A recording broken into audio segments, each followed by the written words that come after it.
Halo semua, selamat datang di Keluh Kesah Reddit, di mana kami akan berbagi cerita menarik dari seluruh belahan dunia. Kali ini kami akan membagikan cerita dengan tema Malicious Compliance, yaitu mengisahkan tentang sengaja mengikuti arahan orang sok tahu dengan maksud buruk. Berikut ceritanya. Cerita pertama. Tidak melakukan semua, aku akan menghapus semuanya.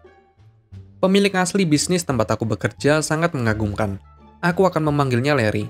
Dia peduli pada setiap karyawan dan menyadari betapa kami membantu perusahaan dengan posisi kami masing-masing.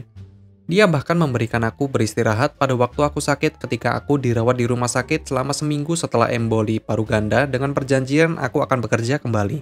Dan aku melakukannya. Hanya melukiskan gambaran betapa hebatnya Larry sebagai bos. Larry akhirnya pensiun setelah 45 tahun menjalankan bisnis dan memberikan kepada putranya yang akan aku panggil Eric. Kebanyakan orang tahu betapa buruknya ide itu. Tapi Larry mengira putranya bisa mengatasinya. Dia tidak bisa pada awalnya, tapi itu cerita lain. Eric mengira aku tidak melakukan cukup banyak pekerjaan selama jam kerja, pekerjaan kantor, berurusan dengan inventaris yang masuk ke toko retail. Tetapi yang gagal dia sadari adalah, karena aku bekerja di sana selama 6 tahun dan terbiasa dengan pekerjaan itu, aku benar-benar efisien dalam pekerjaan. Sedemikian rupa sehingga aku telah mengumpulkan lebih banyak tanggung jawab setiap tahun. Larry adalah salah satu orang utama yang mendorong aku mengambil lebih banyak setiap tahun. Dengan kenaikan gaji yang langsung setiap kali ada sesuatu yang ditambahkan. Eric tidak memiliki mentalitas yang sama. Eric memecat aku karena tidak aktif karena terlalu lambat di siang hari, dan alasan lain yang tidak penting di sini.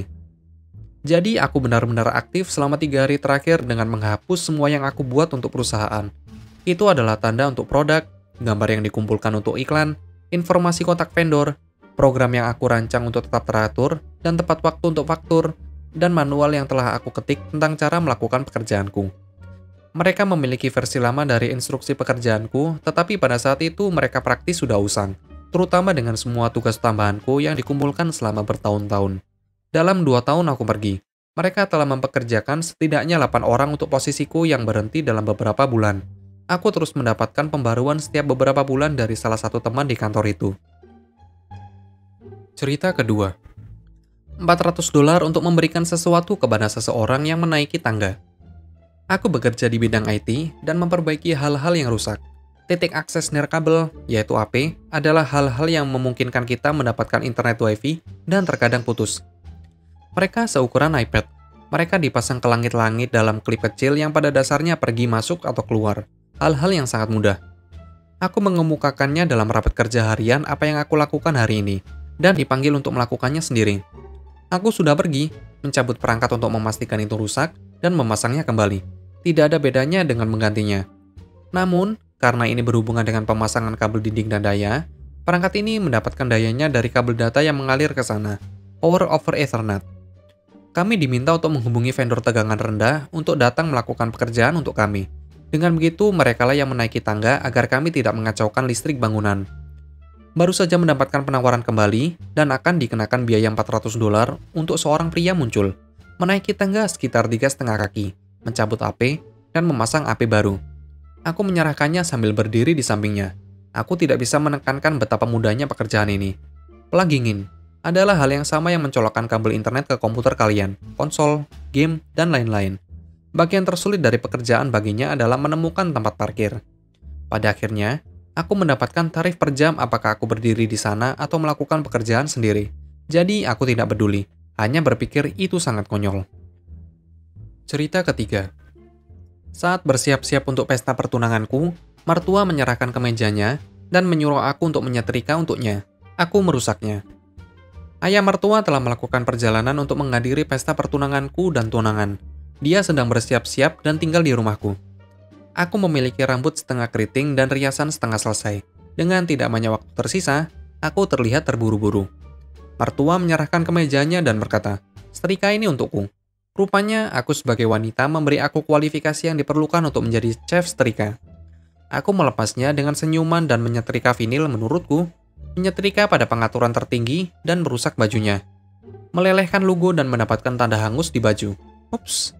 Maaf mertua, aku tidak tahu mengapa kamu pikir aku pandai menyetrika. Tapi aku buruk dalam hal itu. Aku sudah mencoba yang terbaik. Dia harus mengganti pakaian yang tidak pas dari tunanganku. Dia akhirnya menyetrika sendiri. Cerita keempat. Berputar-putar kita pergi. Minggu lalu, aku berhenti di garasi kondominium saat aku sedang menelpon menggunakan Bluetooth. Itu adalah panggilan penting dari dokter, dan jika aku masuk ke garasi, aku akan kehilangan panggilan karena garasi berada di bawah tanah. Aku menepi di bundaran selebar 3 mobil karena aku membutuhkan 2 menit untuk mengakhiri panggilan. Security keluar dan mengancam aku dengan tiket tilang. Aku bilang maaf, aku akan memperbaiki masalahnya. Aku mengemudi mobil dan melakukan beberapa putaran sehingga aku tetap berada di jalur hukum. Apa yang lebih aman? Aku menepi di jalur kebakaran selama 2 menit atau berkendara yang bergerak berputar-putar. Setelah putaran keempatku, keamanan menghentikan aku dan mengatakan aku bisa menepi di samping jalan sekitar. Sebagai catatan, aku tidak meninggalkan mobil tanpa pengawasan dan siap untuk bergerak jika ada situasi. FYI, ini bukan putaran nyata. Ini adalah jalan masuk yang kebetulan berbentuk lingkaran. Ini adalah jalan pribadi dan tidak termasuk dalam undang-undang lalu lintas selain rute kebakaran. Ini juga merupakan praktik standar bagi orang untuk berhenti di sana untuk pengambilan, pengantaran, dan pengiriman. Begitulah ceritanya. Apabila kalian suka, kalian bisa like dan berkomentar di bawah. Jangan lupa subscribe untuk membantu channel ini. Sampai bertemu di video selanjutnya.